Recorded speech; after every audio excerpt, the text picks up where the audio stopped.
Hello everyone, welcome to my channel the passion of arts. ਅੱਜ ਅਸੀਂ writing task 2 ਵੇਖਾਂਗੇ ਕਿੱਦਾਂ ਕਰਨੀ ਹੈ।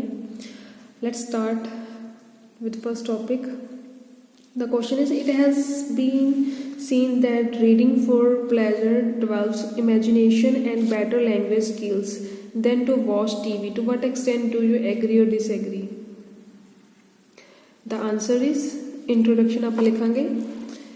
It is argued that reading as a hobby is much effective in developing linguistic as well as imaginative skills than watching television.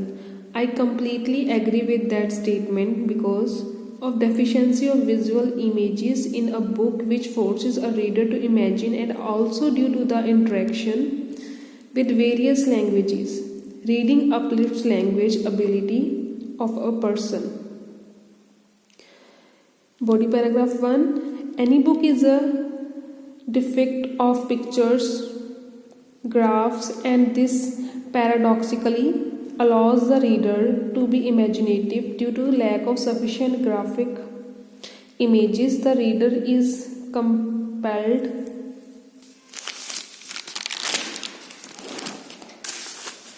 to imagine the scenario of the content that he is reading, unlike watching TV, which does not allow time for the viewer to conceptualize, as there are audio and visual on it. As a result, the reader becomes more creative.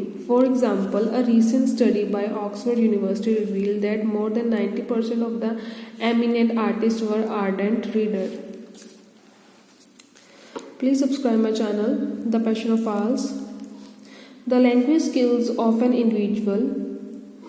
This is BP 2, body paragraph 2. The language skills of an individual get enhanced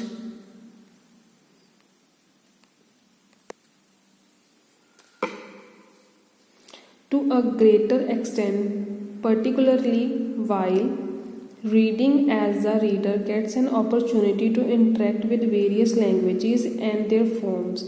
It becomes much more effective to grab those languages, since reading is an active process.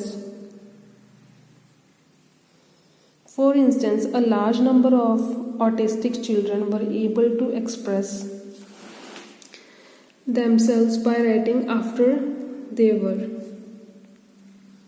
In conclusion, reading with passion is a very effective technique to boost imaginative as well as language ability. I strongly believe that people should be encouraged to read more number of books in order to develop these skills. Practice yourself. Writing task 2, academic and general. In some countries, there is not enough recycling of waste material, example paper and glass. What are the reasons and what can be done to solve this problem?